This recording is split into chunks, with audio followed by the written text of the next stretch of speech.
আসসালামু আলাইকুম ওয়া রাহমাতুল্লাহি ওয়া বারাকাতুহু। প্রিয় ভিউয়ার্স, সবাইকে স্বাগত জানাচ্ছি আমার এই দ্বিতীয় ডকুমেন্টারিতে। আশা করি সকলেই অনেক অনেক ভালো আছেন। পৃথিবীর সকল মুসলিমদের কিবলা ছিল জেরুজালেমের আল আকসা, কিন্তু আপনি জানেন কি কিভাবে হলো পৃথিবীর সকল মুসলিমদের কিবলা কাবা? আজকের এই ভিডিওতে সকল তথ্যগুলি তুলে ধরার চেষ্টা করব। আজকে এই মুহূর্তে আছি মদিনায়। মদিনার বিভিন্ন স্থানে রয়েছে ইসলামের অসংখ্য নিদর্শন।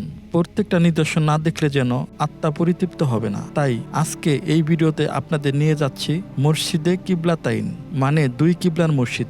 মসজিদ নববী থেকে কিবলাতাইনের দূরত্ব 7 কিলোমিটার। মসজিদ নববী থেকে কিবলাতাইনে আসতে আপনাদের সময় লাগতে পারে 15 থেকে 16 মিনিটের মতো। তো আমরা স্বল্প সময়ে পৌঁছে গেলাম মসজিদে কিবলাতাইনে। আপনারা দেখতে পাচ্ছেন নান্দনিক এই সৌন্দর্য মসজিদটিতে একসঙ্গে প্রায় 2000 মুসল্লি নামাজ আদায় করতে পারে। মসজিদটির আয়তন 3920 বর্গ মিটার। গম্বুজ সংখ্যা 2টি, উচ্চতা 17 মিটার এবং ব্যাস 8 মিটার ও 7 মিটার। মিনার রয়েছে 2টি।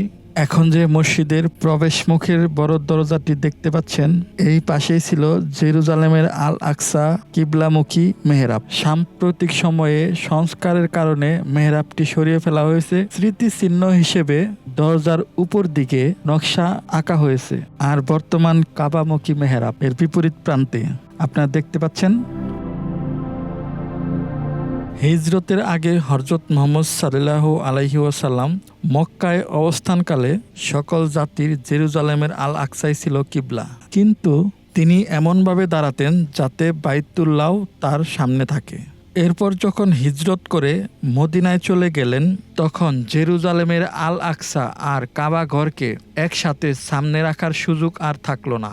শুধু জেরুজালেমের আল আকসার দিকেই নামাজ আদায় করতে হলো। তার কারণ হলো মদিনা থেকে কাবা ঘর ছিল দক্ষিণ দিকে এবং জেরুজালেমের আল আকসা ছিল উত্তর দিকে।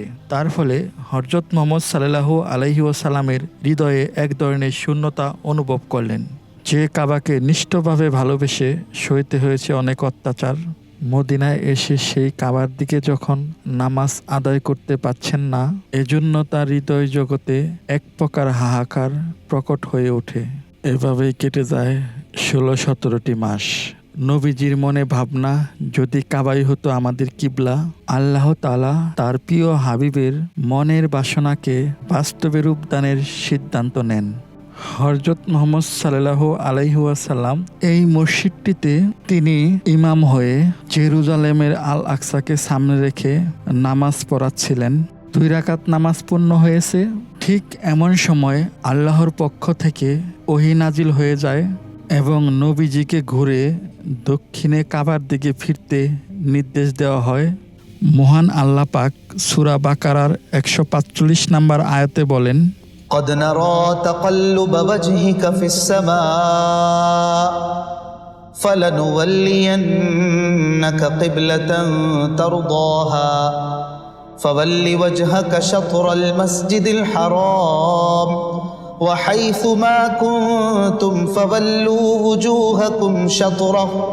নিশ্চয়ই আমি আপনাকে বারবার আকাশের দিকে তাকাতে দেখি, অতএব অবশ্যই আমি আপনাকে সেই কিবলার দিকে ঘুরিয়ে দিব যা আপনি পছন্দ করেন। এখন আপনি মসজিদুল হেরামের দিকে মুখ করুন এবং তোমরা যেখানেই থাকো মসজিদুল হেরামের দিকে মুখ করো। আল্লাহর নির্দেশে হেঁটে মুসল্লিদের পিছনে চলে যান, কাবা শরীফের দিকে ঘুরে দাঁড়ান। সঙ্গে সঙ্গে সাহাবায়ে কেরামও যার যার জায়গায় কাবামুখী হয়ে দাঁড়িয়ে যান। বাকি 2 রাকাত নামাজ সকলেই কাবার দিকে ঘুরে আদায় করেন।